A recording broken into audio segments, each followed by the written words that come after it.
Welcome to mega 9 TV. నేను మీ జనని. BRS MLA పాడి కౌశిక్ రెడ్డికి బెయిల్ రావడం పట్ల మాజీ మంత్రి హరీష్ రావు హర్షం వ్యక్తం చేశారు. కోకాపేటలోని తన నివాసం వద్ద హరీష్ రావు సమావేశం నిర్వహించారు. ఈ సందర్భంగా ఆయన మాట్లాడుతూ డీజీపీ ఒక విషయం గుర్తుపెట్టుకోవాలని, రాజకీయ ప్రేరేపిత కేసుల్లో తొందరపాటు పనిచేయదని సూచించారు. బెయిలబుల్ సెక్షన్స్ లో అర్ధరాత్రి అరెస్టులు చేయడం దారుణమని, ఇలాంటి కేసుల్లో నాయకులు చెబితే వినడం కాదని, చట్టాలకు లోబడి పనిచేయాలని చెప్పారు.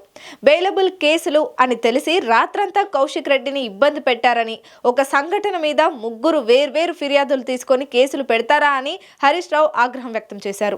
ఒక్కరోజైనా కౌశిక్ రెడ్డిని జైల్లో పెట్టాలని పగ, ప్రతీకారంతో, కుట్రతో చేసిన అరెస్టే తప్ప మరొకటి కాదని, న్యాయస్థానాల మీద తమకు నమ్మకం ఉందని, నిజాయితీ ఉంటే ఎమ్మెల్యేగా రాజీనామా చేసి ఉప ఎన్నికల్లో కాంగ్రెస్ తరపున గెలిచి సంజయ్ మాట్లాడాలని హరీష్ రావు సూచించారు. ఉదయాన్నే కోర్టుకు వెళ్తే బెయిల్ వచ్చింది. ఇది చాలా సర్వసాధారణం అయిపోయింది.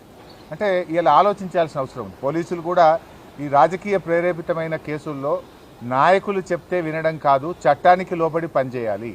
మనకు కాన్స్టిట్యూషన్ ఉంది, మనకు కొన్ని చట్టాలు ఉన్నాయి, శాసనసభలో చేసుకున్న చట్టాలు ఉన్నాయి, దానికి లోబడి పనిచేయాలి. సుప్రీంకోర్టు కానీ హైకోర్టు కానీ చాలా స్పష్టంగా బెయిలబుల్ సెక్షన్స్లో మీరు స్టేషన్ బెయిలే ఇవ్వండి అని కూడా చెప్పారు. మీరు బెయిలబుల్ సెక్షన్స్లో కావాలని అంత పండగ పూట, ఆ రాత్రి పూట ఏదో పెద్ద డెకాయిట్నో ఒక టెర్రరిస్ట్ను అరెస్ట్ చేసినట్టు 30-35 మంది పోలీసులు కౌశిక్ రెడ్డి మీద పడి అరెస్ట్ చేయడము, ఆయనను తీసుకువెళ్ళి కరీంనగర్ పోలీస్ స్టేషన్లో రాత్రంతా దోమలు కుడతా ఉంటే మీరు పోలీస్ స్టేషన్లో కూర్చోబెట్టారు. ఏం అవసరం ఉంటే రాత్రంతా కూర్చోబెట్టాల్సింది?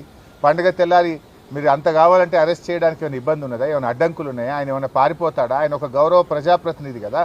అంటే ఇప్పటికైనా పోలీసులకు, నేను డీజీపీని కోరుతా ఉన్నా, మీరు పోలీసులకు ఒక డైరెక్షన్ ఇవ్వండి. ఈ పొలిటికల్ మోటివ్ కేసుల్లో ఇలా ఎప్పుడు పడితే అప్పుడు అరెస్ట్ చేయడము, అర్ధరాత్రి పూట అరెస్ట్ చేయడము, పండగ పూట అరెస్ట్ చేయడము మానుకోవాలి. అండ్ బెయిలబుల్ అఫెన్సెస్ ఉన్నప్పుడు స్టేషన్ బెయిల్ ఇవ్వడం అనేటువంటిది సరి అయినటువంటిది. మీరు ఏం ప్రయత్నం చేస్తుండ్రు?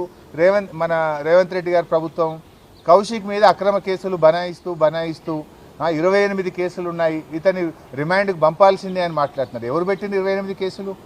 రేవంత్ రెడ్డి ప్రభుత్వం రాకముందు కౌశిక్ రెడ్డి గారి మీద ఒక్క కేసు కూడా లేదు.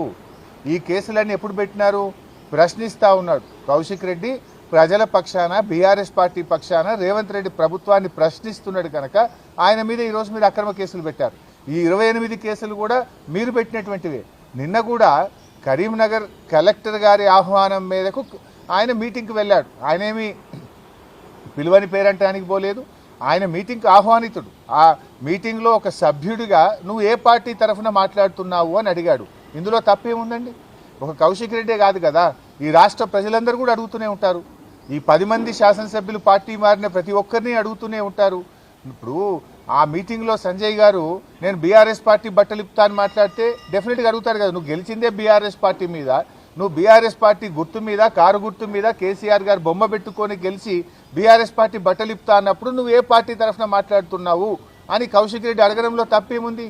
ఇది కౌశిక్ రెడ్డి ఒక్కడే కాదు, రాష్ట్రంలో ప్రజలందరూ అడుగుతూ ఉంటారు.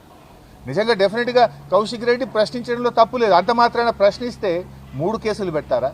ఒక సంఘటన మీద, ఒక ఇష్యూ మీద ముగ్గురు డిఫరెంట్ ఫిర్యాదులు ఇచ్చి 3 కేసులు నమోదు చేయడంలోనే మీ ఆతృత కనబడతా ఉంది, మీ యొక్క కక్ష సాధింపు చర్యలు కనబడతా ఉన్నాయి.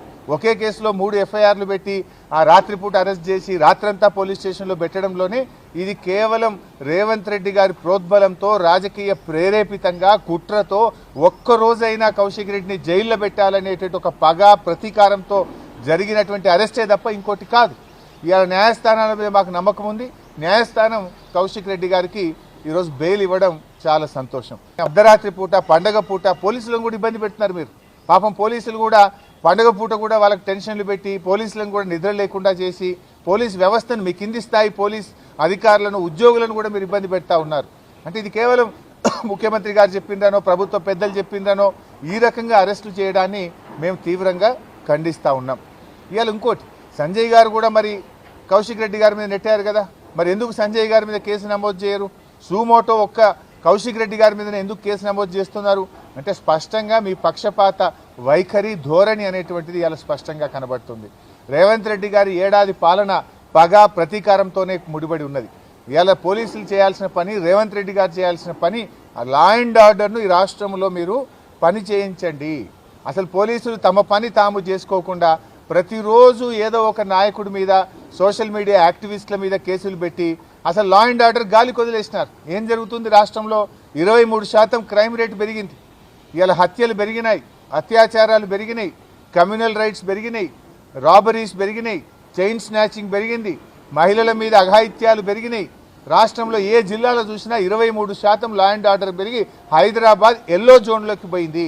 ఇంకా 4 రోజులు పోతే ఇదే పద్ధతి కొనసాగితే హైదరాబాద్ రెడ్ జోన్లోకి పోతుంది. నేషనల్ క్రైమ్ బ్యూరో ఆఫ్ రికార్డ్స్లో ఎల్లో జోన్లో కనబడుతుంది.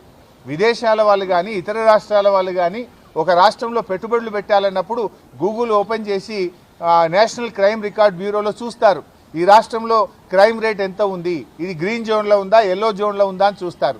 నువ్వు ఎల్లో జోన్లో రెడ్ జోన్లో ఉంటే ఎవరైనా ఇన్వెస్ట్మెంటర్స్ ఈ హైదరాబాద్కి వస్తారా? ఇదేనా ఈ రాష్ట్రాన్ని పరిపాలించే తీరు? హోంమంత్రిగా ముఖ్యమంత్రి గారే ఉండి ఇవాళ పూర్తిగా తన బాధ్యతల్ని నిర్వర్తించడంలో పూర్తిగా ఫెయిల్ అయిపోయింది ఇవాళ రేవంత్ రెడ్డి గారు. సో ఇప్పటికైనా మానుకోండి, ఈ కక్షపూరిత రాజకీయాలు మానుకొని పరిపాలన మీద దృష్టి పెట్టాలని చెప్పి రేవంత్ రెడ్డి గారికి వారి ప్రభుత్వానికి హితవు పలుకుతా ఉన్నాం.